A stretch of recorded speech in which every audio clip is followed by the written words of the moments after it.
غزل پڑھی ہے انہوں نے، یہ مرزا عبدالقادر بیدل کی غزل ہے. یہ صوفیاء میں بہت نامور شخصیت ہوئی ہے، دلی میں دفن ہے، اورنگزیب عالمگیر کے معاصر ہیں، قادری سلسلے کے بزرگ حضرت پیران پیر کے سلسلے کے ایک درویش سیرت تھے. 4 لاکھ شعروں کے خالق ہیں. یہ پہلوان بھی تھے، 8 سیر خوراک ایک ٹائم پہ کھاتے تھے. پہلوان بھی تھے. اور شاہ جہان نے ایک مرتبہ گھوڑے دوڑائے تو یہ تازی گھوڑوں سے آگے نکل گئے. شاہ عبدالرحیم محدث دہلوی جو ہیں، شاہ ولی اللہ کے والد جو مشہور محدث ہیں، یہ میں آپ کو اس لیے سنا رہا ہوں کہ یہ جن کا کلام آپ سن رہے ہیں آپ کو پتہ ہو یہ شخصیت کیا ہے. قوالیاں تو سنتے ہی رہتے ہیں لیکن یہ باتیں آپ نہیں سنتے. تو اورنگزیب نے بلایا شاہ عبدالرحیم دہلوی کو اپنے دربار میں. تو شاہ عبدالرحیم رحمۃ اللہ علیہ نے فرمایا کہ میرے سینے میں رسول اللہ کا دین ہے، شریعت ہے، تو میری توہین ہے کہ میں تمہارے دربار میں چل کر آؤں. شاہ صاحب نے انکار کر دیا. تو مرزا بیدل کی بارگاہ میں شاہ عبدالرحیم صاحب روزانہ حاضری دیتے تھے. یہ جن کی غزل انہوں نے سنائی ہے، ان کی چھوٹی سی ایک کٹیا سی تھی جھونپڑی. یہ کوئی مکان شان نہیں تھا بڑا عالی شان، تو جھونپڑی میں رہتے تھے. تو سیاہی نہیں ہوتی تھی تو یہ کوئلے سے لکھتے تھے. غریبی کا یہ عالم تھا.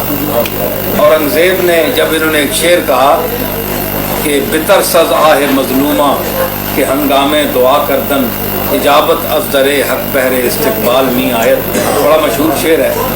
تو بادشاہ نے کہا کہ آپ آئیں، میں آپ کو جواہرات میں تولوں گا، سونے اور چاندی اور جواہرات میں تولوں گا. تو مرزا بیدل نے یہ شعر لکھ کر بھیجا کہ دنیا اگر دہند نہ جنبم زجائے من بستہ ہم ہنائے قناعت بخائے بھی. کہ دنیا اگر مجھے دیں تو میں اپنی جگہ سے نہیں ہلوں گا، اس لیے کہ میں نے قناعت کی مہندی اپنے پاؤں سے باندھی. مہندی لگی ہوئی تو انسان چل نہیں سکتا نا. انہوں نے کہا کہ میں نے قناعت کی مہندی لگائی ہوئی ہے، میں تمہارے پاس نہیں چل کر آ سکتا. تو یہ اتنا غیور انسان تھا، اتنا عظیم انسان تھا. تو یہ ان کی مشہور غزل ہے. میرے پاس کلیات ہے، تقریباً 1 لاکھ سے اوپر غزل ہیں، اس میں شعر ہیں. 4-5 دیوان ان کے چھپ چکے ہیں. یہ بہار کے تھے، اڑیسہ ایک جگہ ہے وہاں عظیم آباد پٹنہ جس کو آج کہتے ہیں. تو یہ وہاں دلی میں عظیم آباد میں بھی رہے، دلی میں فوت ہوئے. ان کی قبر پر ہم حاضر بھی ہوئے تھے. تو یہ جب صاحب کرامت بزرگ بھی تھے، اللہ کے مقبول تھے، صرف شاعر یا موسیقار بھی تھے. یہ بھی آپ کو بتاؤں، موسیقی بھی جانتے تھے، بڑے ماہر تھے، اور حکیم بھی تھے. حکیم صاحب یا طبیب تھے، بہت حاضر. تو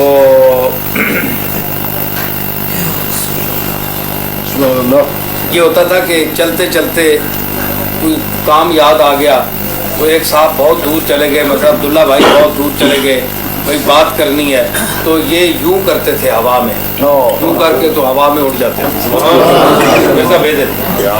تو 8 سیر خوراک کھانے والا آدمی 68 سال کی عمر میں یہ فوت ہوئے. تو یہ ان کے ہاتھ میں جو آخری سال میں جو ڈنڈا تھا وہ 1 من اور 10 سیر کا. مرزا بیدل کے ہاتھ میں جو وہ چھڑی اٹھا کر چلتے تھے 1 من 10 سیر کا وہ سوٹا ہوتا تھا جو بابا جی اٹھا کے چلتے تھے. 8 سیر خوراک ایک ٹائم کی تھی اور گھوڑوں سے آگے بھاگ جاتے تھے.